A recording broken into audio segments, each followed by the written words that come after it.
Peter Perione. Tēnā koe, Mr. Speaker. Tihewa mauri ora, tupu mauri ora ki te whaiau ki te ao marama. Ngā mihi hoki kia koutou te iwi o Taranaki. Koutou e noho nei I roto te whare. Engari, I wareware anau ki te mihi hoki kia rātou e noho tonu ki te wā kāinga, ki te hakarongo mai e nei kōrero, me rātu e mātakitaki mai I runga te pōaka whakāta. Nā reira ngā mihi hoki kia koutou. Mr. Speaker, this bill continues a process that is aimed at addressing those deeds performed by the Crown against Māori since the signing of the Treaty of Waitangi. And I just, while I was listening to the contributions made earlier by my colleagues in the House here, I remembered one of the earlier claims from one of the iwi of Taranaki. I think it was Ngāti Mutunga. And I can recall the people who, the two people who represented their iwi before the Maori Affairs Select Committee at the time. There were two young gentlemen by the name of Jamie Tuta, and I just forget the name of the other one, other than to say that I've since found out that he married a niece of mine. So, so perhaps I should declare a vested interest, given that my niece or their children will certainly be beneficiaries of that settlement. However, that aside, I can recall my question to them that why were they accepting the quantum that was being offered to them? And I will never ever forget the reply that Jamie made. He said, "Peter, we do not have the same political clout as other iwi." And I can always remember that. And when they talked about political clout, they were talking about fellow citizens within the Maori world who seemed to have ready access to the doors of, to the corridors of power. And I've never ever forgotten that response. And perhaps one could possibly place that analogy on this particular settlement. But be that as it may, we've heard, and I agree, that the settlement is about looking to the future. And while it's been said twice in this House that words are enlightening, but the written one is binding, I'm not quite sure I agree with that, because I come from an era where your word is your bond. And I just want to make the point here that the words may be enlightening, but it's not always that the written word people are bound by it, or they may start out being bound by it, but further down the track there is a departure from that. And we all need to just remind ourselves of the Treaty of Waitangi itself.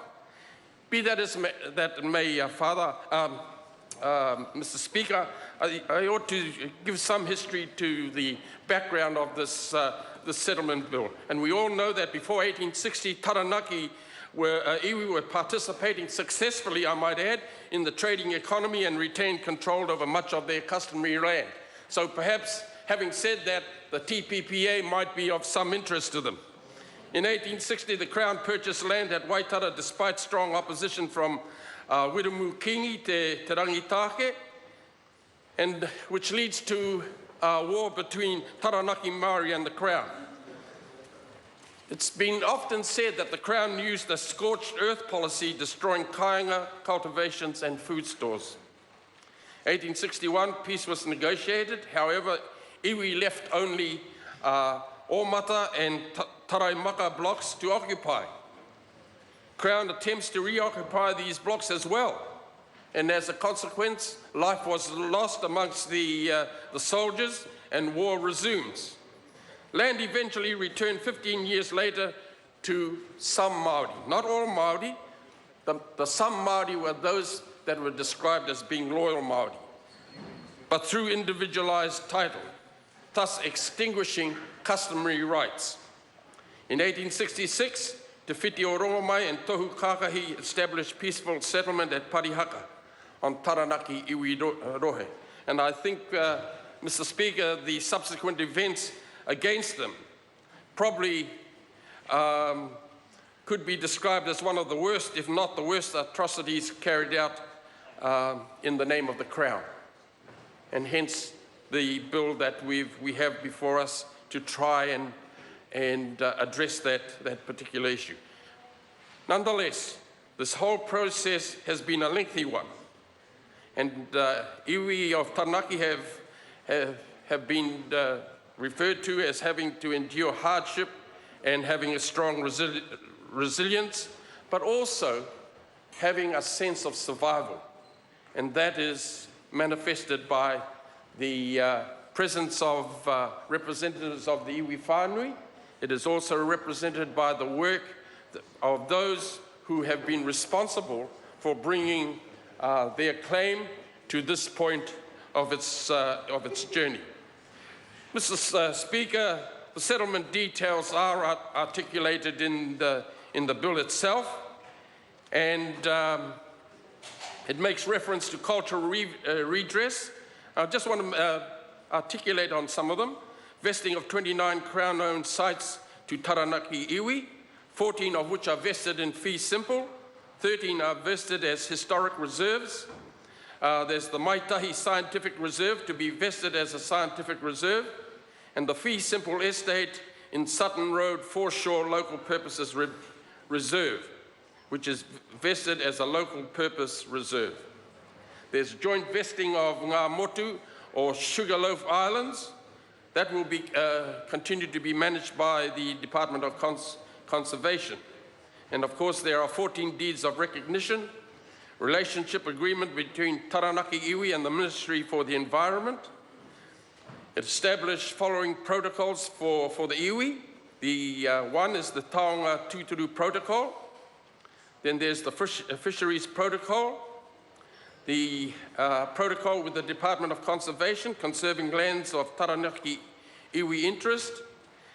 And then, of course, sir, there's the local government participation redress, which allows for direct iwi representation on Taranaki Regional Council's 2 principal standing committees.